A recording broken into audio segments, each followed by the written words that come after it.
Welcome to Not Milk Never Milk. Subscribe if you're lactose intolerant. You begin by opening the workbook and immediately saving it. That preserves changes as you go. Once done, set calculation mode and auto-save so results update predictably. Create a header row, freeze it, and adjust column widths to avoid hidden data. Make sure to apply basic formatting, bold headers, and number formats for clarity. This quick prep keeps you efficient and prevents wasted steps later, because your structure and settings are already correct when you add data. You now focus on entering and organizing data efficiently. Convert ranges to tables with Control plus T so formulas and filters scale automatically.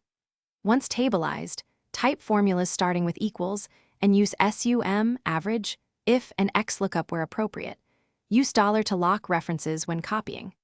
Use the fill handle and flash fill to replicate patterns quickly, and paste special to move values or formulas without breaking formats. Make sure to check a few results manually to confirm formula logic before proceeding. You wrap up by adding conditional formatting and quick charts to highlight trends and validate totals, subtotal and pivot if you need summaries. Once done, apply data validation to prevent wrong entries and protect sheets to avoid accidental edits. If something looks off, make sure to use Show Formulas and evaluate formula to trace calculations. Check for broken references or unintended text in numeric cells. One key tip: if formulas return errors, step through them. Most issues are missing cells, wrong ranges, or accidental text. Thanks for watching. If this was helpful, leave a like and consider subscribing. See you next time.